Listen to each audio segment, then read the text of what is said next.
Hello, this is Michael Köhl. You're a researcher at the ISE Fraunhofer in Germany and at the same time task leader in the solar heating and cooling program of the International Energy Agency.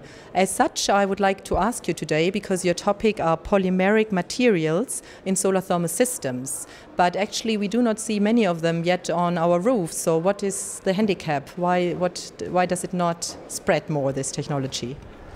So the biggest handicap is the oil price, because we are a little bit behind our plans in growth rate of solar thermal dissemination. So if we would go towards all the targets which are published by the politicians and by the unions, then we would need much more collectors. And then we run into a problem that the copper price is often matter of some speculation and goes up and down, and what we need is a reliable supply of raw materials, and this for a growing market, a lot of products, and at the end of the day I expect that we have a diverse market with a lot of different products, as you can see in every big economy.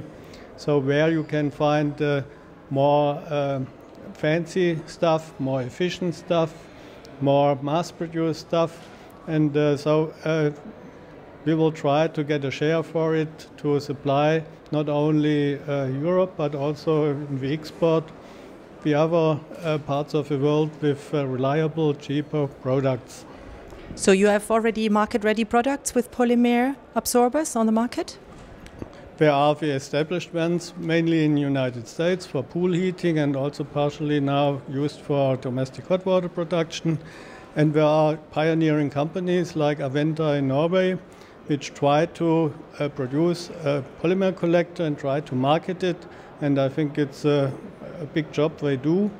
They are pioneers and suffering by blood noses, but still keep it on. And we can learn a lot of them, and that's what we are doing more and more now. Do you think you will get a reputation problem? Because, I mean, polymers is plastic, is not so ecological. People might doubt that it be recyclable or something, and you have an ecological problem, a product like a solar water heater. Do you think there is a conflict in that? Not really.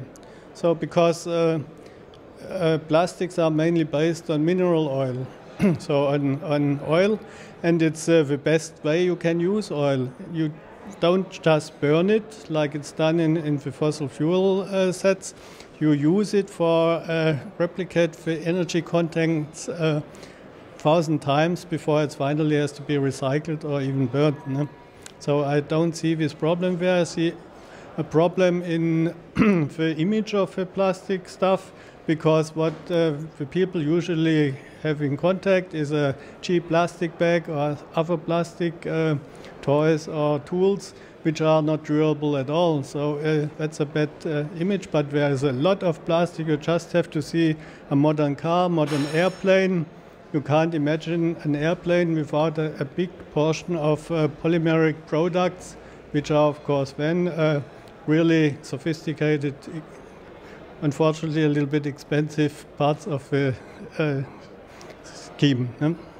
So if you have to look into the future, what about in 20 years? Would we see a big number of polymer absorbers on the roofs?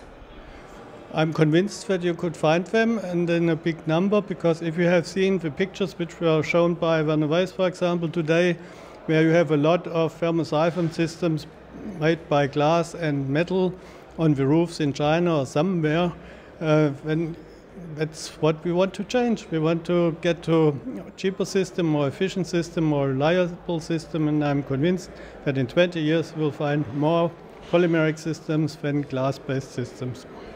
Okay, thank you.